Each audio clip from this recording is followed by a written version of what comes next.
हमारे मुल्क में बढ़ता हुआ एनर्जी टैरिफ इस वक्त हमारी इंडस्ट्री के लिए एक बड़ा मसला बना हुआ है और all Pakistan textile mills association ने अब खबरदार किया है कि अचानक और 7 साल पर मुहित RLNG के रेट्रोस्पेक्टिव बिलिंग के झटके से टेक्सटाइल सनत को इस वक्त शदीद माली बहरान और मुमकिन तौर पर बंदिश का भी सामना करना पड़ सकता है। एसोसिएशन के मुताबिक ये वो एडजस्टमेंट थे जो मरहलावार होने चाहिए थे, मगर हुकूमत ने ताखीर के बाद उन्हें एक साथ ही वसूल करने का फैसला कर लिया है, जिससे अब सनतों पर अचानक अरबों रुपए का बोझ आ पड़ा है। एप्टिमा ने ओगरा में दरख्वास्त दायर की है, जिसमें 2015 से 2022 के दरमियान SNGPL सार्फिन के लिए निर्खों के तयन के तरीक़ाकार को अब चैलेंज कर दिया गया है।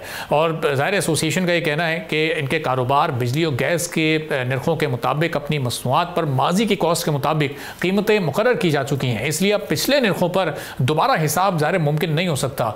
इस रवा बरसों में गैस के निर्ख 1100 रुपये से बढ़कर 4291 रुपये फी MMBTU तक जा चुके हैं, जिसने पैदावारी लागत को नाकाबिले बर्दाश्त बना दिया है। फिर साथ ही साथ SNGPL की माली रिपोर्ट ने एक मुतजाद रुझान भी जाहिर किया है। कंपनी की गैस सप्लाई में 21% कमी के बावजूद मुनाफा दुगना हो गया है, जबकि अखराजात में 43% इजाफा भी देखना में आया है। अब इससे जाहिर होता है कि मुनाफा कारकर्दगी से नहीं बल्कि रेट बढ़ाने और रेगुलेटरी से हासिल शुदा मुख्तलिफ इजाज़त या दूसरे लफ्ज़ों में दी गई आसानियों के बाद हासिल हुआ है।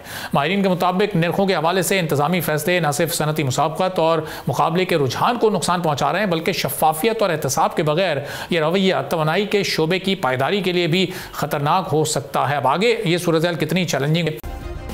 सब्सक्राइब करें और बेल दबाएं ताकि कोई खबर रह न जाए।